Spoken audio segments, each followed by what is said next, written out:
मैनपुरी में मिला और तीसरा झांसी गया।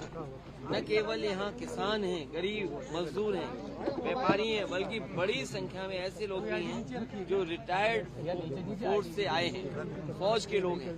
बड़ी संख्या में यहाँ के नौजवान फौज में भी जाते हैं। लेकिन देखिए कैसा समय आया कि भारतीय जनता पार्टी ने फौज की भर्ती नहीं की, न नौकरी दी, न रोजगार दिए, महंगाई बढ़ाई है, किसान की आय दोगुनी है।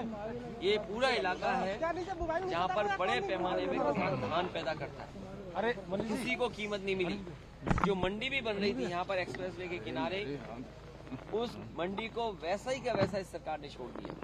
डायल 100 योजना डायल 112 बना दी, लेकिन गाड़ियां पुलिस को नहीं बढ़ाई, सुविधाएं पुलिस को नहीं बढ़ाई। एम्बुलेंस जो थी 108, 102 नंबर, उस एम्बुलेंस को भी खस्ता हाल कर दिया। स्वास्थ्य सेवाएं ठप कर दी। शिक्षा क्षेत्र में पूरी बर्बादी हो गई। प्राइमरी स्कूल से लेकर के आगे की पढ़ाई, भविष्य क्या है।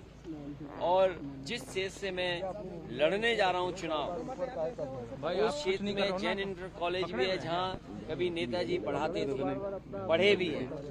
मैं गरहेल के लोगों को पहला और मैनपुरी के लोगों को पहला संकल्प लेता हूँ कि आने वाले समय में जिसमें नेताजी पढ़ाया उसको यूनिवर्सिटी तक ले जाने का काम समाजवादी लोगों का होगा। बीजेपी का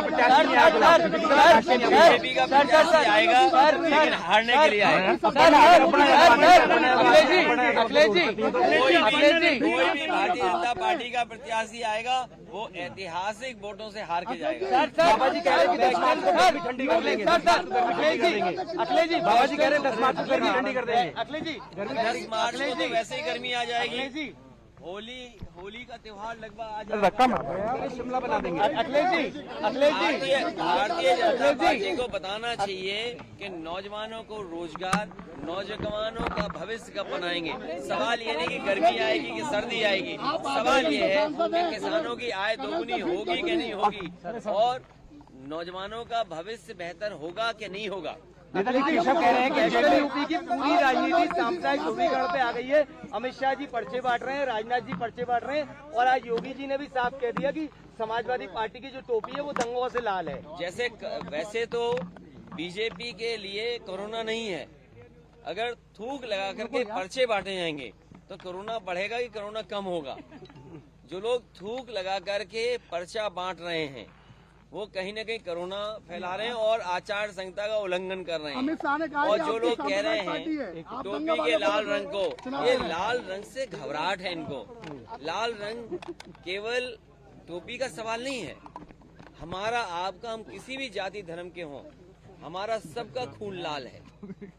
तो क्या भारतीय जनता पार्टी लाल टोपी के बहाने भेदभाव की राजनीति करना चाहती है? लेकिन समाजवादी पार्टी के लोग लगातार किसानों की आय दोगुनी का सवाल पूछेंगे, महंगाई का सवाल पूछेंगे, जो आपने सिलेंडर महंगा कर दिया वो सवाल पूछा जाएगा आपसे।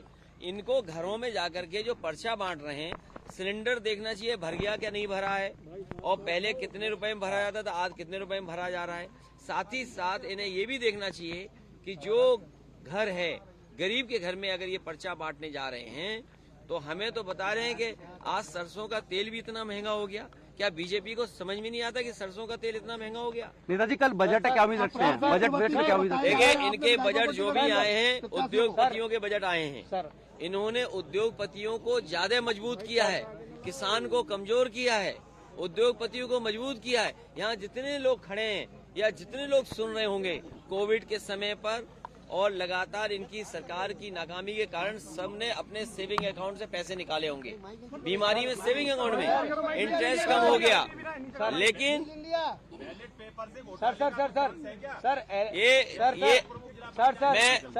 मैं ये पत्रकार साथी सही सवाल पूछ रहे हैं। मुझे सुनने में आया है कि बड़े बड़े अधिकारी हर विभाग के वोटर आईडी ले रहे हैं, चाहे वो पुलिस विभाग हो, शिक्षा विभाग हो या अन्य सरकारी विभाग हो, जिसमें बड़े बड़े अधिकारी सभी का वोटर आईडी ले रहे हैं, जिससे कि सरकार दबाव बना करके उनका वोट डाल दे। सर पश्चिम उत्तर प्रदेश में एलायंस को तोड़ने की साजिश हो। सर सीएम बनते रहे। सर मैनपुरी से कुछ खास बात तो ये तो अच्छी बात हो गई कि जहां पर जसवंत नगर से नेताजी चुने गए, मुख्यमंत्री तक पहुंचे, डिफेंस मिनिस्टर तक गए, अब करहेल की भी बारी है और मुझे उम्मीद है कि ऐतिहासिक वोटों से भारतीय जनता पार्टी को करहेल की और मैनपुरी की जनता हराएगी। और न केवल मैनपुरी की जनता, उत्तर प्रदेश की जनता तैयार है। और आप जिस दिन परिणाम आएंगे देखेंगे, इनको तो पहले ही घर भेज दिया। गोरखपुर में क्या होगा सर? पहले जो हुआ था वही होगा। क्या मानते हैं? अभी भारतीय जनता पार्टी ने 99 अपराधियों को टिकट दी है। भारतीय जनता पार्टी संकोच क्यों कर रही है 100 सेंचुरी मारने के लिए? भारतीय जनता पार्टी ने अभी तक जो प्रत्याशी उतारे हैं उनमें 99 प्रत्याशी जो हैं आपराधिक मुकदमे वाले हैं, तो वो संकोच क्यों कर रही है 100 सेंचुरी पार करने के लिए? एक दो और बढ़ा दे, सेंचुरी पार हो जाएंगे। इन 99 में सीएम और डिप्टी सीएम भी है क्या? कह रहे हैं इन सीएम डिप्टी सीएम पे तो पहले से ही बड़े बड़े मुकदमे थे। मुख्यमंत्री ने खुद अपने मुकदमे वापस लिए, डिप्टी सीएम ने खुद मुकदमे वापस लिए।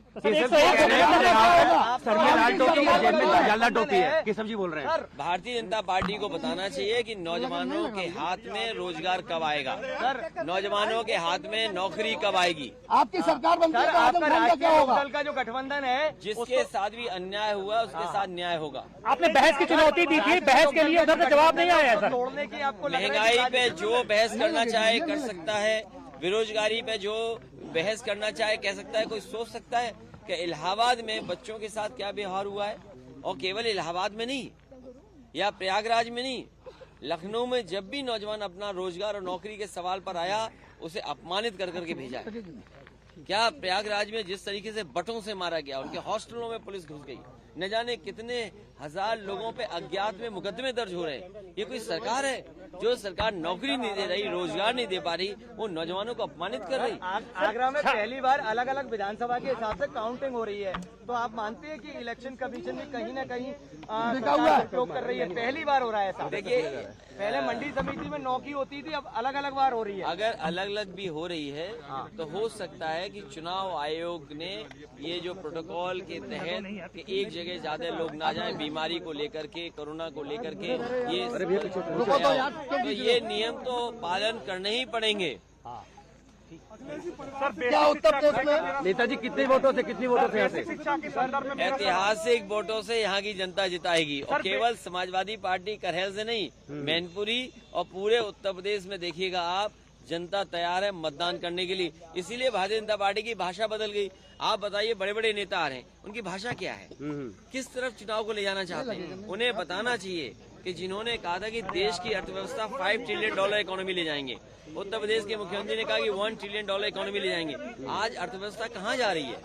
इतने बड़े पैमाने पे बेरोजगार नौजवान भटक रहे हैं, घूम रहे हैं, और हमारे मुख्यमंत्री देखो टैबलेट देकर के सो रहे हैं। अरे जिन्हें लैपटॉप देना था, स्मार्टफोन बांट नहीं पाए और 4.5 साल टैबलेट देते हैं। मुख्यमंत्री जी टैबलेट चलाते हैं। और फिर बिजली को लेकर के, ये जितनी भी बिजली आज उत्तर प्रदेश में मिल रही है लोगों को, ये समाजवादियों की सरकार की बनी हुई या पुरानी सरकारों की बनी हुई बिजली है। इन बाबा मुख्यमंत्री ने अभी तक कोई बिजली का कारखाना नहीं लगाया। कारखाना तो दूर, बिजली के कारखाने का नाम नहीं रट पाए। जो मुख्यमंत्री बिजली के कारखाने का नाम नहीं रट पाए, वो क्या बिजली देगा? आपकी सरकार 300 यूनिट फ्री देते ही आपकी सरकार बनती है। दिवस मना रहे हैं, किसान आज विश्वासघात दिवस मना रहे हैं। ये किसानों के साथ विश्वासघात हुआ है, और इसलिए विश्वासघात किसानों के साथ हुआ। उन्हें पहले कहा कि आय दोगुनी होगी, आय दोगुनी हुई नहीं। उनकी आय को कम कर दिया। आपने आप आगे भाजपा नेताओं के जहरीले बयान आ रहे हैं, क्या कहना चाहिए सर? करुणा चुनाव आते ही भाजपा नेताओं के जहरीले बयान आ रहे हैं, हैं? जहरीले बयान आ रहे हैं भाजपा नेताओं के, क्या कहना चाहेंगे? ये चुनाव हारने लगेंगे तो और जहरीले आएंगे। सर, आपने विकास कार्य कराए, लखनऊ एक्सप्रेस बनवाया, मेट्रो चलवाई, जो कुशासन का आरोप आपकी पार्टी में लगता रहा है, उसकी पूरी समाजवादी कैसे कर पाएगी? मंत्री कह रहे हैं क्या कह रहे हैं? कि अगर हम चुनाव उत्तर प्रदेश से हार जाएंगे तो देश खतरे में आ जाएगा। देखिए, भारतीय जनता पार्टी पूरे चुनाव को बुनियादी मुद्दे पे नहीं लड़ना चाहती। ये मैनपुरी ने देखा है, करहेल की जनता ने देखा है कि देश का सबसे अच्छा एक्सप्रेसवे उनके क्षेत्र से होकर गुजरता है। बड़ी मंडी बन रही थी यहाँ नौकरी रोजगार के अवसर पैदा होते। इसलिए इस सरकार ने जनता को धोखा दिया है। इस बार जनता इनको सबक सिखाएगी। जो लोग नकारात्मक राजनीति करते थे उनके साथ व्यवहार हरा करके होगा। और जिन लोगों ने किसानों को 700 किसान शहीद हुए हैं, भारतीय जनता पार्टी के गलत फैसले की वजह से आंदोलन जो चला उसमें 700 किसानों की जान गई, शहीद हुए। अगर भारतीय जनता पार्टी का एक एक उम्मीदवार कान पकड़ करके 700 उठक बैठक भी लगाएगा तब भी किसान उन्हें माफ नहीं करेंगे।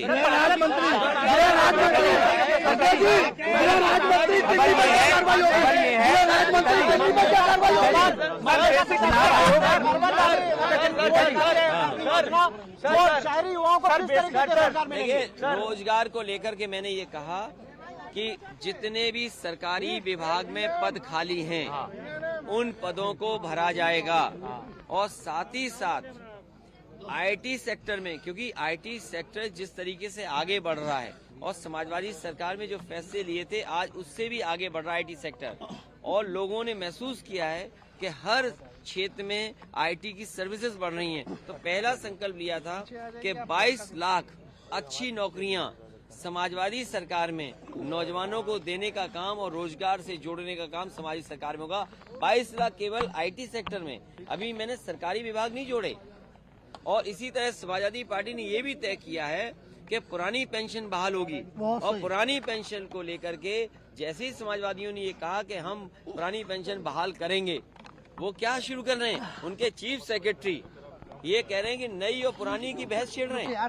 यहाँ का जितना भी सरकारी कर्मचारी है वो पुरानी पेंशन के साथ है और पुरानी पेंशन बहाली चाहते हैं।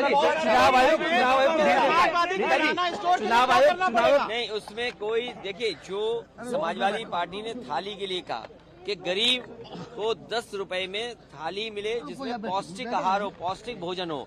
पहले 20 रुपए में समाजवादी पार्टी ने शुरू किया था लखनऊ में, इस सरकार ने बंद कर दिया।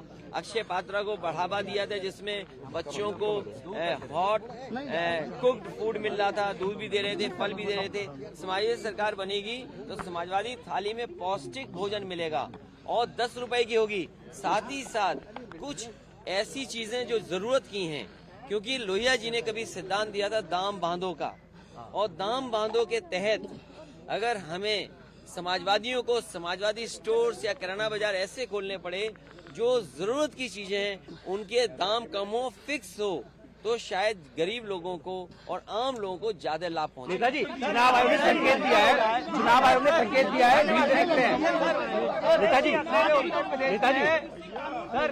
नेताजी, देखिए भारतीय जनता पार्टी कुछ भी कर सकती है।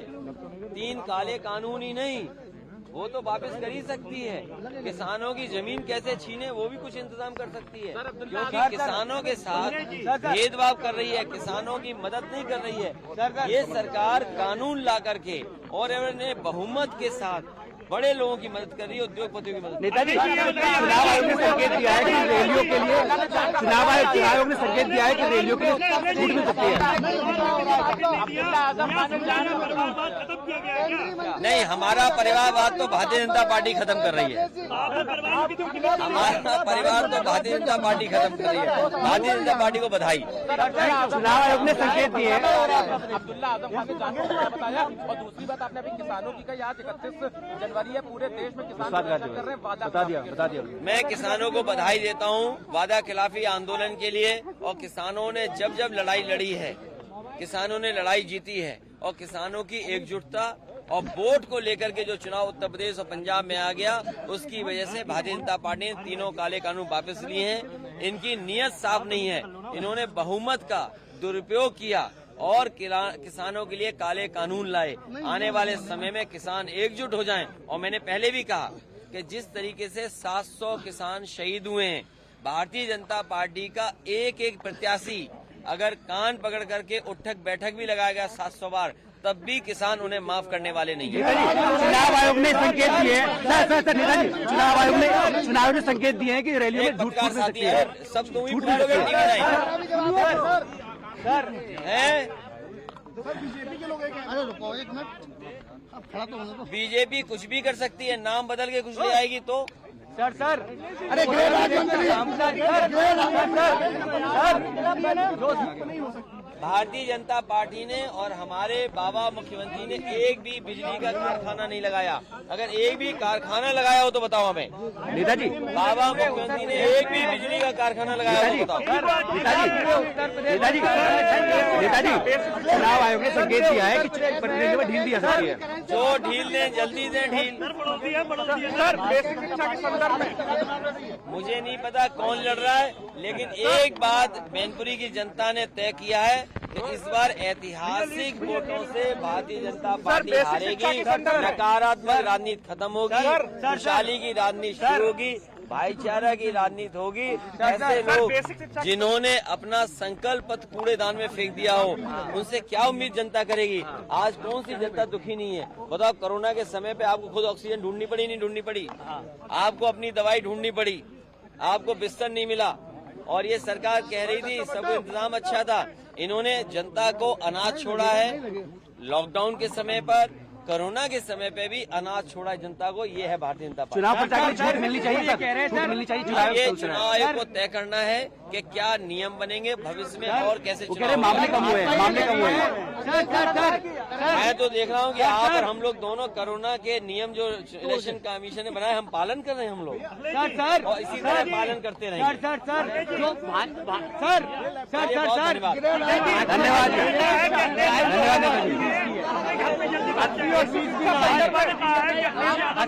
की लड़ाई फिर हारने के बाद अपने घर में जल्दी घुस जाएंगे। सर ये बात समाजवादी पार्टी ने इसलिए तय किया है, यहाँ की जनता ने हमेशा ऐतिहासिक वोटों से जिताया है। इस चुनाव में भी भारतीय जनता पार्टी को ऐतिहासिक वोटों से हराएगी यहाँ की जनता। उसका इंतजार भारतीय जनता पार्टी को करना चाहिए। आम आदमी पार्टी कह रही है बेसिक शिक्षा को बर्बाद कर दिया भारतीय जनता पार्टी ने।